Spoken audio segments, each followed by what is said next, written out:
Muy buenas tardes, queridos televidentes, y ahora sí, en este sí, capitalistas deplorables todos. Qué orgullo ser deplorable cuando el otro lado dice que son buenos. Con ustedes, Carlos Garín Today, y hoy vamos a hablar de lo que va a pasar esta semana. La Corte Suprema considerará las demandas de impugnación de los comicios del 2020 en la conferencia de febrero. Esto es legal, los medios lo omiten, no lo dicen, pero es lo que viene, se los puedo aseverar.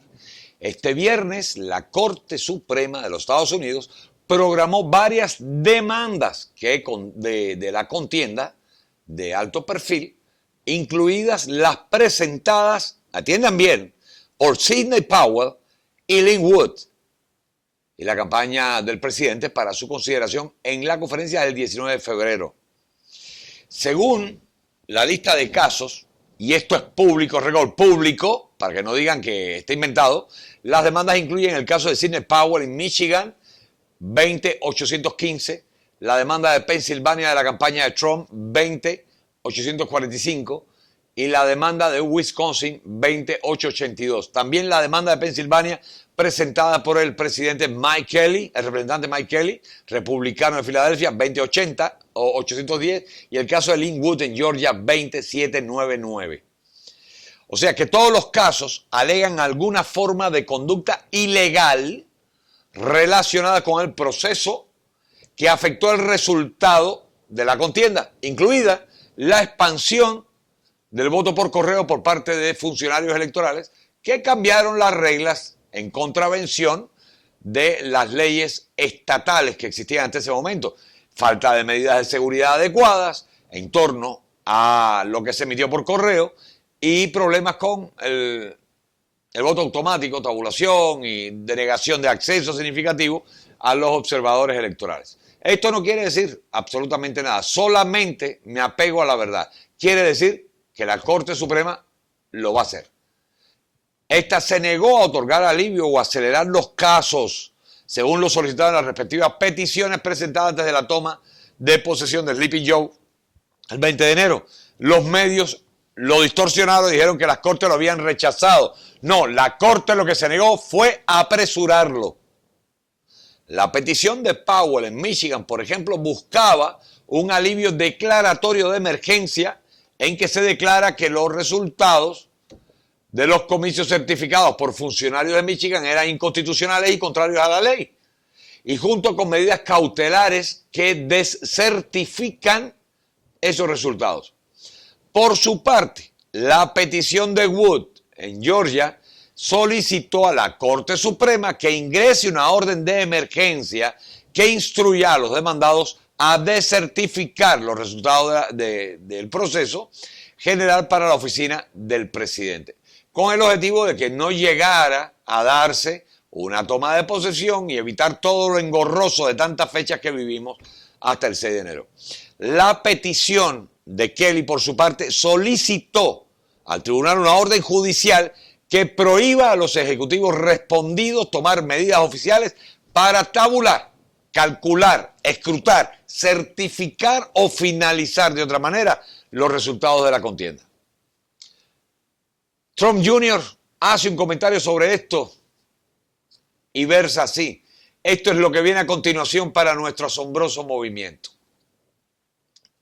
Entonces, compatriotas, las demandas de la campaña de Trump también pidieron medidas cautelares de emergencia en forma de audiencias aceleradas y bloqueo de la certificación de los colegios para Sleeping Joe.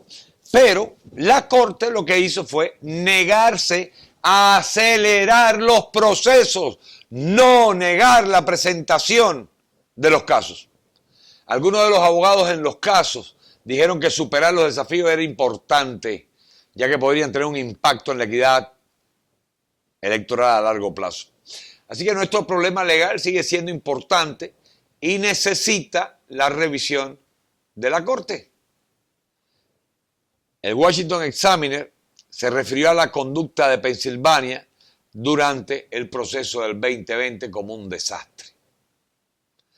La Corte Suprema, compatriotas, se ha mantenido a distancia de los desafíos electorales del presidente Trump para no verse como manipulada. En diciembre rechazó una demanda presentada por el fiscal general republicano de Texas y respaldada por el presidente, que buscaba descertificar los resultados de las elecciones en 4 estados, pero realmente no era competencia de Texas hacer eso. Y por eso la Corte lo rechazó. Todos los medios hicieron eco de esto y de la negativa de la Corte de acelerar los procesos, pero diciendo que las había rechazado, y no es verdad. Sí, en la conferencia el 19 de febrero ahora, la Corte Suprema decide tomar alguna de las demandas. Lo más probable es que no se escuchen hasta dentro de un tiempo, porque todo lleva un proceso largo, desgraciadamente, pero estamos en el camino correcto. En un amplio informe sobre la integridad del proceso del 2020, el asesor de Trump, entonces Peter Navarro, concluyó que las acusaciones de irregularidades en torno al proceso en estados clave en el campo de batalla eran lo suficientemente graves como para justificar una investigación urgente y suficientemente sustancial como para anular potencialmente los resultados. Y en eso estamos de acuerdo, pero todo se ha obrado según la ley y la Constitución. Si estas irregularidades no se investigan a fondo antes del día de la inauguración, dijo el asesor del presidente, y por lo tanto se les permite efectivamente postularse, esta nación correría el riesgo muy real de no volver a tener un proceso presidencial justo. Lo confirmó en su informe Navarro. Ya vieron lo que pasó. Por eso estaban pidiendo acelerar el proceso. Hasta hoy, señores, el presidente ha ganado 14 de las 21 demandas presentadas. O sea, 2/3 de estas, lo que sin dudas allana el camino hacia lo que muchos en el mundo esperan. Ahora bien, ¿qué significa esto? Y vamos a poner sin pasión los puntos sobre las IES. No nos vamos a dejar llevar tampoco por las alucinaciones de otros que dicen que ya, ¿qué va a hacer? No.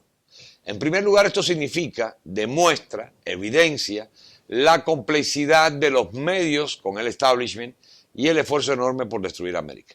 ¿Por qué? Pues sencillamente porque demuestra la gran mentira, el enorme engaño practicado por estos parásitos de los medios de desinformación masiva contra el pueblo norteamericano, escondiendo o tergiversando los hechos para manipular el estado de opinión o de ánimo del pueblo. Siempre dijeron que la Corte Suprema había desechado los casos, cuando esto dista muchísimo de apegarse a la realidad, con el vil objetivo de hacer que el pueblo claudicara, que se sintiera totalmente decepcionado y hasta desprotegido, incluso quizás hasta por la Constitución.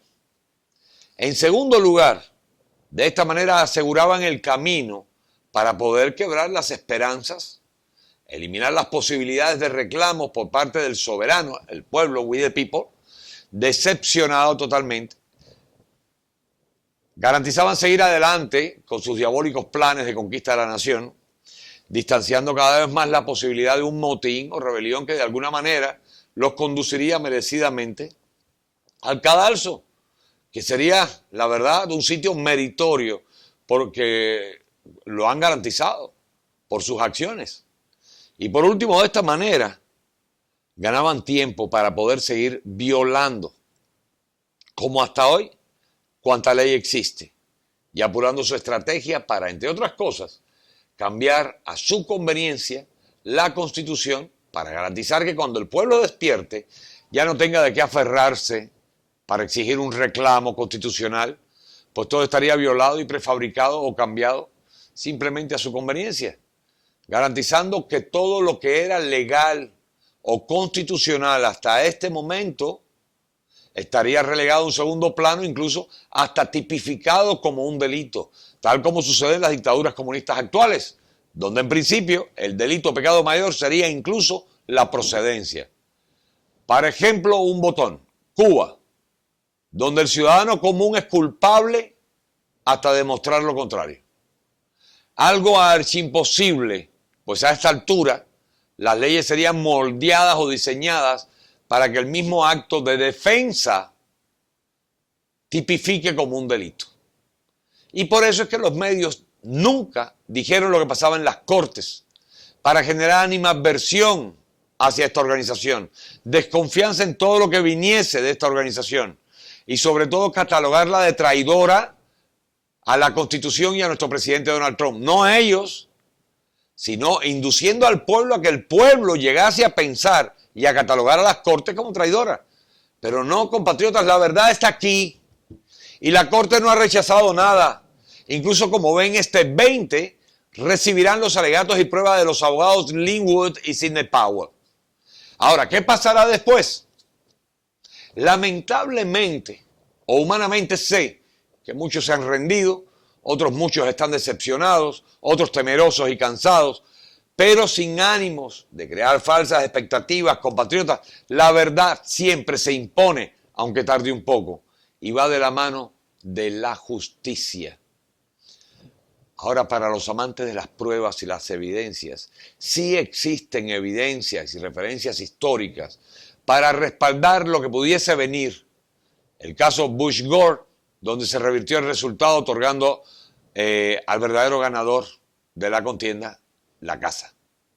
El problema está en la gran culpabilidad que tienen los transgresores, que cada vez van más lejos en su complicidad y sus actos vandálicos, pues saben que de aflorar la verdad, el costo a pagar por ellos sería el más alto por sedición y traición.